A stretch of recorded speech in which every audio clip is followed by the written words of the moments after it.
Nous allons lire un texte qui se trouve à l'Évangile selon Matthieu, chapitre 17, du verset 1 au verset 8. La parole de Dieu nous dit: 6 jours après, Jésus prit avec lui Pierre, Jacques et Jean, son frère, et il les conduit à l'écart sur une haute montagne. Il fut transfiguré devant eux. Son visage resplendit comme le soleil, et ses vêtements devinrent blancs comme la lumière. Et voici, Moïse et Élie leur apparurent, s'entretenant avec lui. Pierre, prenant la parole, dit à Jésus: « Seigneur, il est bon que nous soyons ici. Si tu le veux, je dresserai ici 3 tentes, une pour toi, une pour Moïse et une pour Élie. » Comme il parlait encore, une nuée lumineuse les couvrit. Et voici une voix fit entendre de la nuée ces paroles: « Celui-ci est mon Fils bien-aimé, en qui j'ai mis toute mon affection. Écoute-le. » Lorsqu'ils entendirent cette voix, les disciples tombèrent sur leurs faces et furent saisis d'une grande frayeur. Mais Jésus, s'approchant, les toucha et dit: « Lèvez-vous, n'ayez pas peur. » Ils levèrent les yeux et ne virent que Jésus seul. Voici la parole de Dieu. Prions.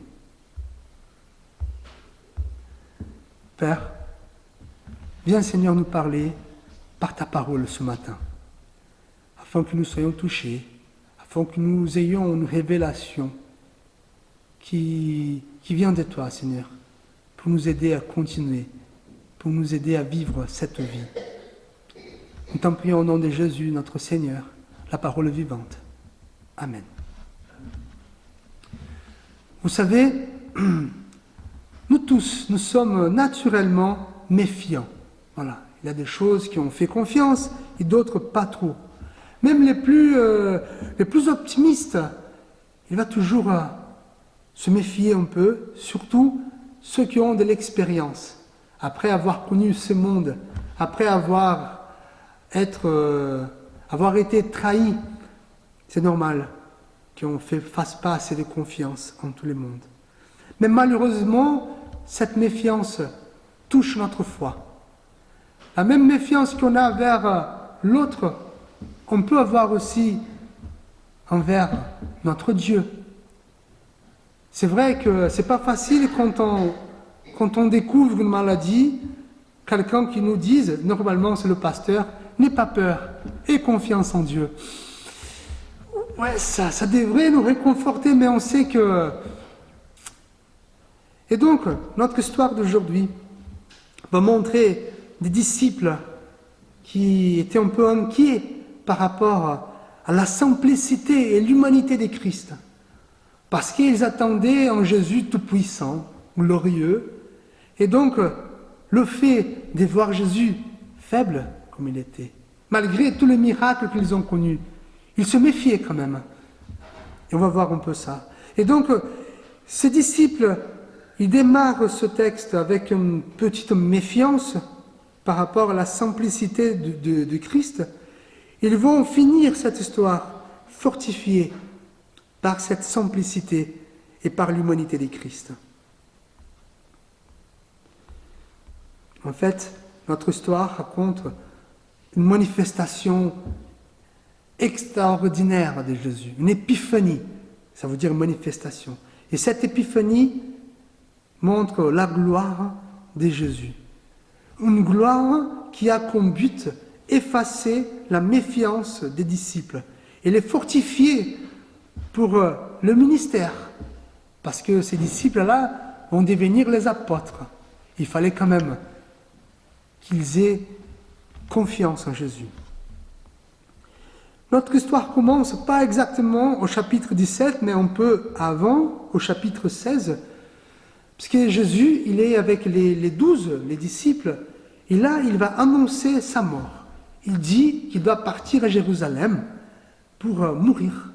Et donc les disciples qui étaient vraiment enthousiastes de Jésus, parce qu'ils ont vu Jésus multiplier les pains, ils ont vu Jésus guérir des gens, ils ont vu Jésus calmer la mer, ils étaient très enthousiastes de leur roi, de leur sauveur, mais soudainement, Jésus annonce sa mort. Et donc là, ça crée quand même une insécurité chez les disciples. C'est normal.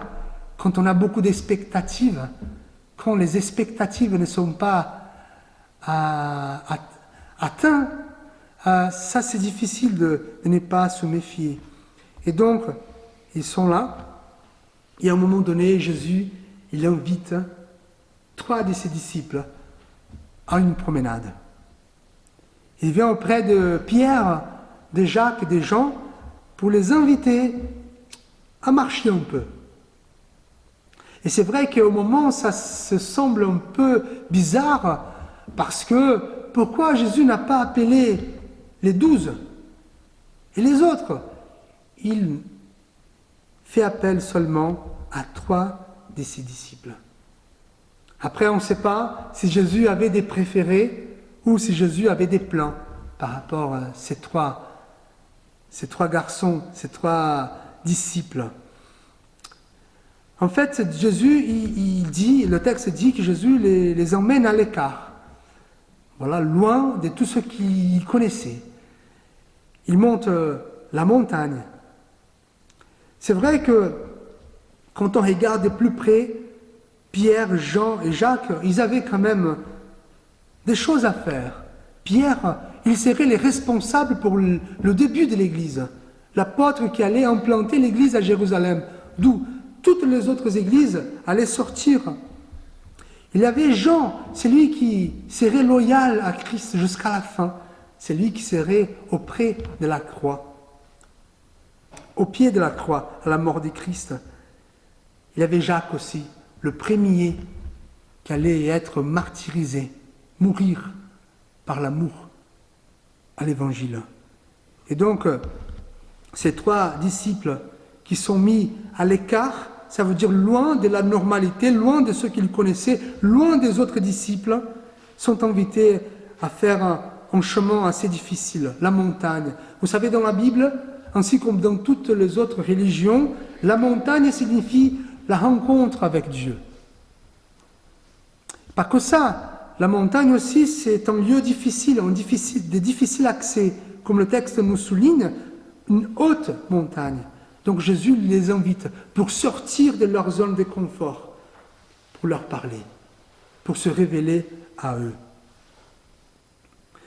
Frères et sœurs, Dieu nous invite tous les jours à une petite promenade. Mais c'est vrai que quand Dieu nous invite, ce n'est pas toujours pour qu'on reste dans notre zone de confort. C'est en fait un appel qui nous invite à nous écarter de tout ce qu'on connaît, de toutes nos convictions, pour monter à la montagne, pour aller vers où Dieu va se révéler. Après, je ne sais pas quel genre de disciples vous représente ici. Peut-être vous êtes responsable, vous avez une grande responsabilité. Je pense ici aux conseillers. Voilà, donc vous avez besoin de cette rencontre. Peut-être vous êtes un ami de Jésus, vous aimez Jésus tellement et que vous voulez bien cette rencontre.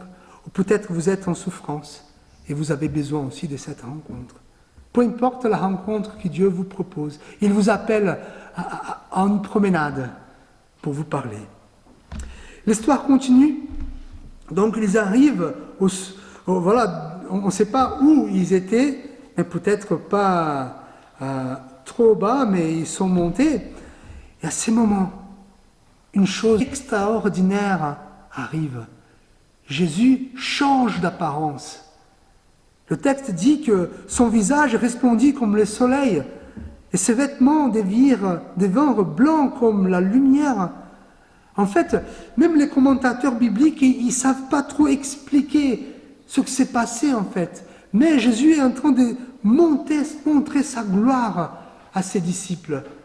Je ne sais pas si vous arrivez à imaginer Jésus, qui avait une apparence normale, qui n'était pas joli, comme dit la Bible, et à un moment donné, son visage va resplendir. Va resplendir comme la lumière du soleil. Et là, les disciples sont perplexes. Ils voient Jésus dans toute sa gloire. Et ça ne finit pas là. Un peu plus loin, le texte dit que Moïse et Élie vont apparaître. Voilà, en fait, Moïse et Élie ne sont pas choisis par hasard. Ce sont des personnages clés dans l'Ancien Testament. Et donc, devant les trois disciples, il y a des héros de la foi. Moïse et Élie, des gens qui ces disciples ont appris toute leur vie à admirer. Et en fait, Moïse représente la loi, parce que c'est lui qui a reçu la loi de Dieu dans la montagne, à la montagne, au Sinaï. Il y avait aussi Élie, c'est lui qui représente tous les prophètes. Et donc Élie, c'est le plus grand prophète de l'Ancien Testament. Et là, Jésus est avec ces deux grands personnages. Et donc, l'altération physique de Jésus, plus les personnages clés de l'Ancien Testament, révèlent la gloire et le pouvoir de Christ. Et là, Pierre, il est connu pour être très impulsif. Peut-être comme moi, peut-être comme vous, il voit cette scène, il n'arrive pas à se retenir. Il y a des gens comme ça, ils voient quelque chose de grandiose, il ne reste pas dans la contemplation, il faut qu'il intervienne. Et là, c'est ça que Pierre il fait. Il voit cette scène merveilleuse devant ses yeux, et donc très excité, il va interrompre. Parce que Jésus, il discutait avec Moïse et Élie. Qu'est-ce qu'il discutait? Alors, un jour, on va le savoir. Nous allons demander personnellement à Dieu, à Jésus, mais le texte ne dit pas. Ils discutaient, ils conversaient entre eux.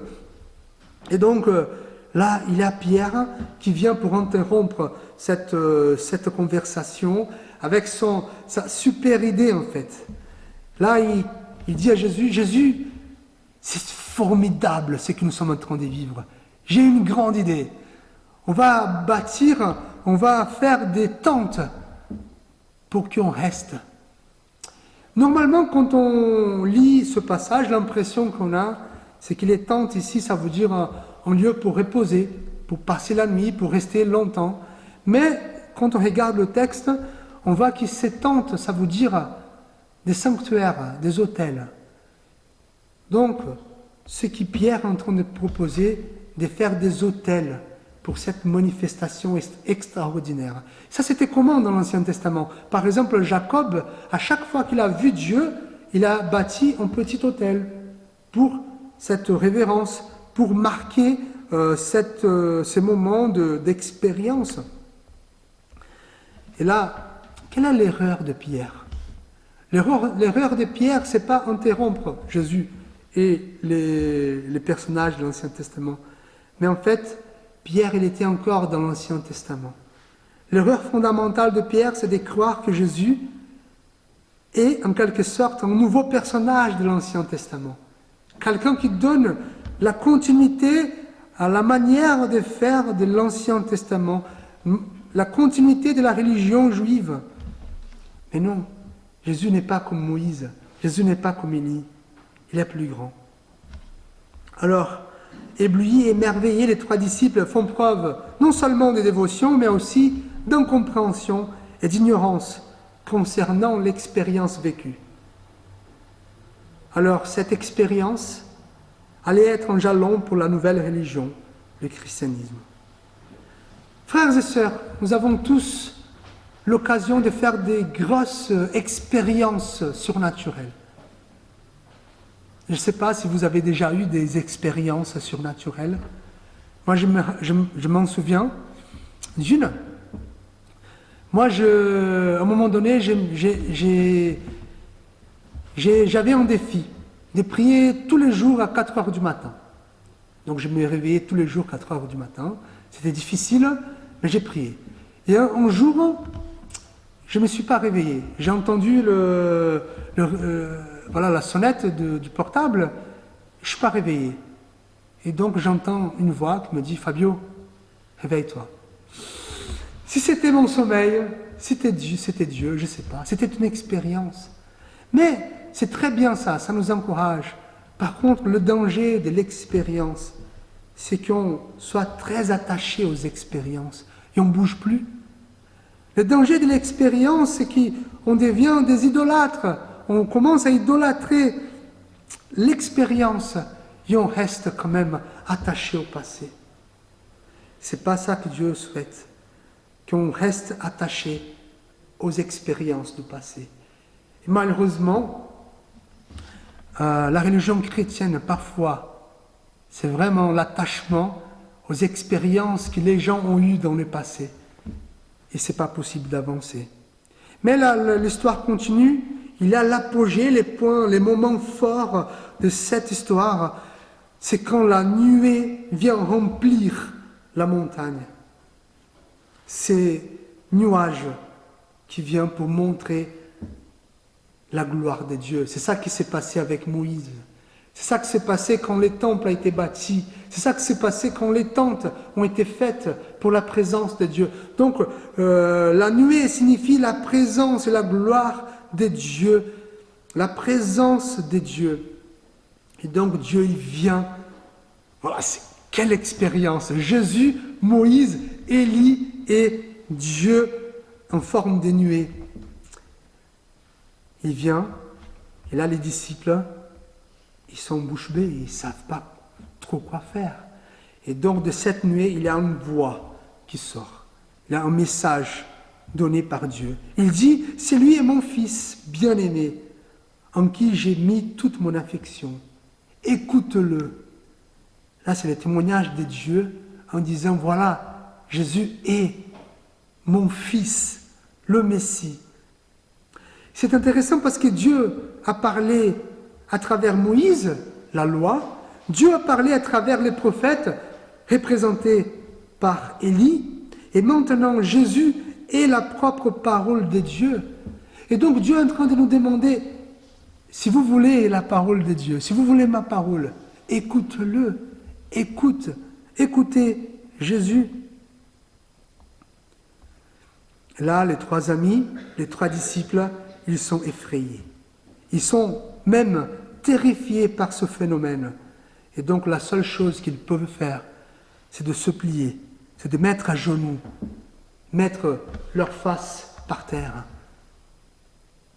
Par révérence, par peur, par terreur, je ne sais pas. Mais ils ont compris que devant eux, Dieu était présent. Mais Jésus, il vient, encore une fois, Jésus vient pour toucher ses disciples, pour dire, ça va, tout va bien, n'ayez pas peur. Jésus, encore une fois, en train de rassurer ses disciples. Une touche qui va changer la vie de ses disciples. Une touche qui va montrer que Jésus, lui, il est glorieux, il est puissant, il est merveilleux, mais il est aussi encore humain, comme nous, comme les disciples. Il nous parle. Alors, frères et sœurs, oui, je pense qu'on peut prier pour avoir des expériences extraordinaires. Ce n'est pas un péché. Par contre, l'expérience qui est capable de changer nos cœurs, c'est Jésus, la parole de Dieu. C'est la présence de Dieu, mais non plus par la nuée, mais par la parole de Dieu, par Jésus. Cette parole qui touche nos cœurs, qui nous touche. Nous n'avons plus dans l'Ancien Testament, nous n'avons plus besoin de la fumée, de la nuée, nous n'avons plus besoin de la montagne, des événements extraordinaires. Nous avons besoin de Jésus qui est accessible. Je n'ai pas la Bible ici, sur la tablette, qui est accessible à tous, la parole de Dieu. Jésus est l'expérience de tous les jours. Alors à la fin de cette histoire, les disciples reviennent à la vie normale. C'est ça en fait. Frères et sœurs, après avoir une grosse expérience, la vie continue normale. même avec un certain ennui. Mais ils sont plus méfiants. Maintenant, ils reprennent avec la confiance nécessaire pour avancer. Ils retournent à leur vie normale, avec leurs responsabilités, avec leurs tâches, mais maintenant, ils ont vu la gloire de Christ. Frères et sœurs, voilà la rencontre, la puissance de Dieu que Dieu nous invite maintenant. Dieu, il nous invite, il vous invite à une promenade aujourd'hui, mais pas une promenade très confortable. On doit monter la montagne, on doit être à l'écart, on doit être abandonné à nos convictions. Mais Dieu nous appelle à une promenade pour changer nos cœurs, pour toucher nos vies. Alors, si nous voulons une foi qui nous fortifie, nous avons besoin d'un Dieu vivant et non d'une religion morte.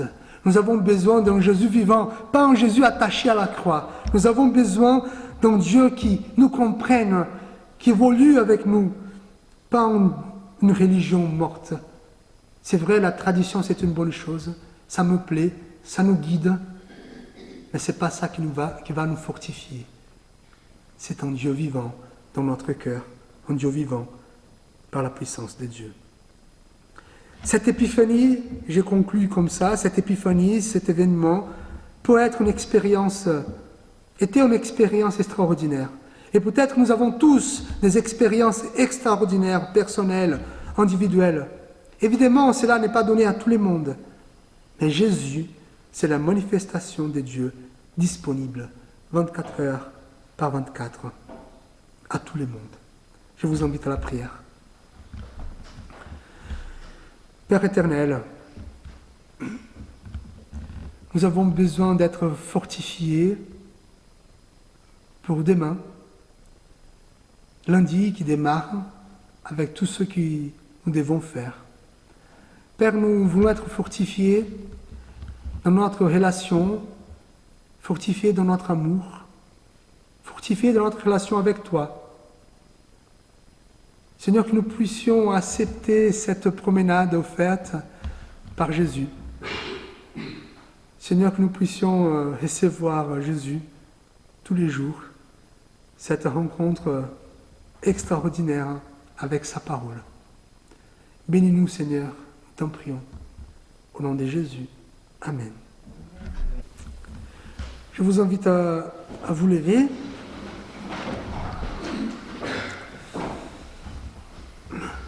Puisque vous êtes les enfants que Dieu aime, efforcez-vous d'agir comme lui. Puisque vous êtes citoyens du royaume de Dieu, efforcez-vous d'agir comme un serviteur et un ambassadeur de Christ. Que la grâce de Dieu soit avec vous tous, ceux qui aiment notre Seigneur Jésus-Christ, d'un amour indestructible. Amen.